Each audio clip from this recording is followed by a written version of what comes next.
eu nem conhecia o Ramagem direito. O Ramagem se aproximou do meu pai em 2018, quando a Polícia Federal escolhe a equipe que vai fazer a escolta do candidato a presidente da República. Nunca soube da existência de Ramagem na minha vida. Ele não era deputado, era um delegado.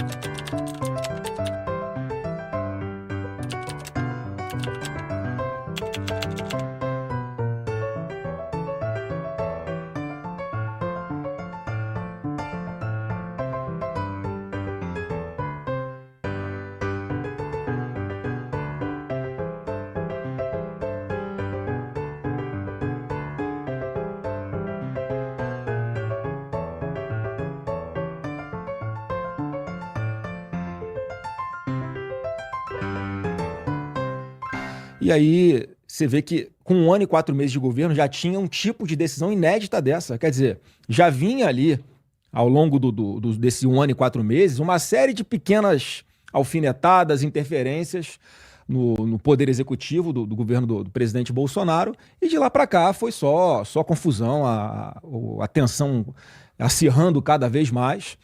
E o presidente Bolsonaro sempre numa linha de tentar, pô, o que eu faço para reagir a uma perseguição que vem da mais alta corte desse país? Ou melhor, eu gosto de fazer sempre a ressalva de uma parte dela, de alguns poucos integrantes do Supremo Tribunal Federal. E foi nesse contexto que ele não teve paz ao longo do seu mandato inteiro. Eu mesmo tentei várias vezes fazer alguma espécie de intermediação, de extensionar a relação. Eu falava assim, pai, quem tem que falar, eu faço esse meio de campo para você, mas quem tem que falar diretamente com os caras é você, porque quando você senta para conversar com alguém, cara, Igor, eu não conheço uma pessoa que para trocar uma ideia com o Bolsonaro e que não mude radicalmente a percepção que tem dele.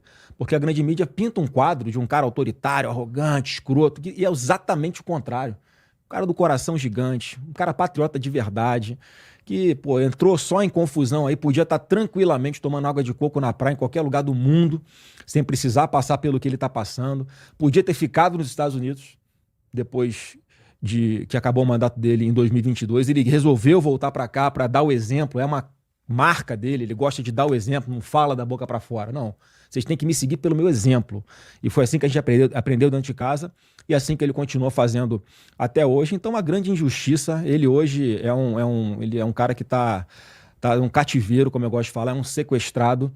E é bom a gente começar a conversa nessa linha, porque obviamente que a vida continua, as coisas vão acontecendo, mas a gente fica, enquanto a gente não resolver essa questão, no voto, no plenário, se a gente vai aprovar a anistia total, ou independente do que vai acontecer desse processo legislativo todo, Igor, o que a gente tem pedido é pauta o raio do relatório lá do deputado Paulinho da Força e vamos para o voto para ver quem tem mais voto e deixa o plenário decidir. Vamos fazer a nossa parte no Congresso Nacional sem interferências externas. É o que a gente está pedindo. Justo. Cara, você mencionou algumas coisas que... Bom, a primeira coisa lá no passado foi o impedimento do Ramagem de... Não foi a primeira. Quando aconteceu isso, já estava tensionado, já estava uma relação ali de trocação. Esse foi, assim, eu acho que o que todo mundo lembra... que foi algo marcante, foi com 1 ano e 4 meses de governo. Sim, sim. E aí, cara, talvez... Você acha que isso teria... Tu acha que o jeito que tá hoje, se tu tivesse, por exemplo, apoiado a CPI da Lava Toga, a gente estaria numa situação mais controlada hoje? Porque você tava falando, tava tentando distensionar. Eu lembro que tu chegou a falar, inclusive, sobre isso, falando, cara, pra que eu vou tensionar mais ainda, não sei o quê. Mas me conta o teu ponto... Assim, não, é importante. Será que seria diferente? Primeiro que ela não ia acontecer.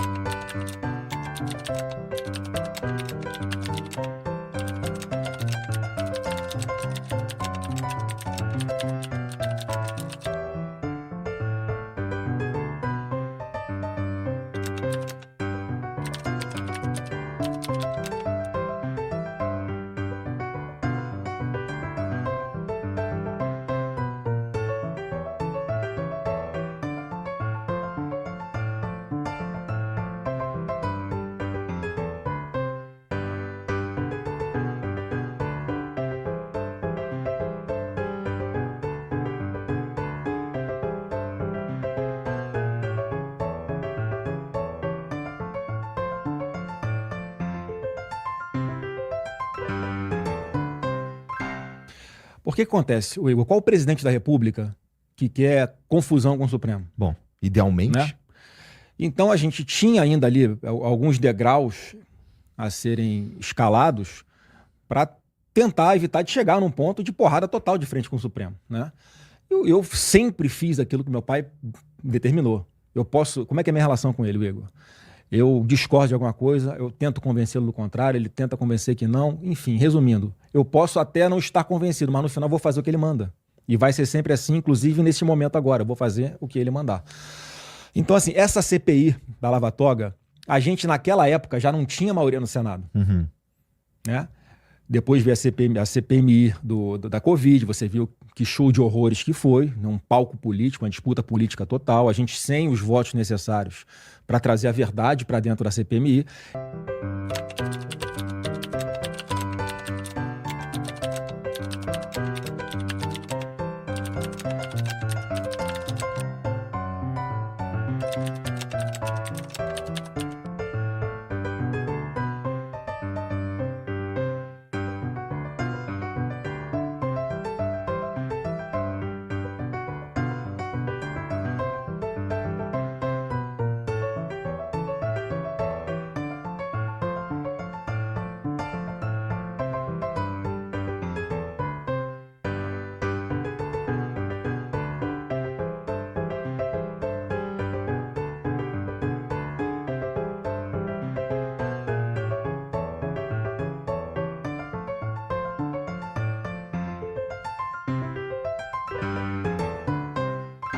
A gente está falando do momento de CPI de Lava Toga, que era anterior a esse ainda.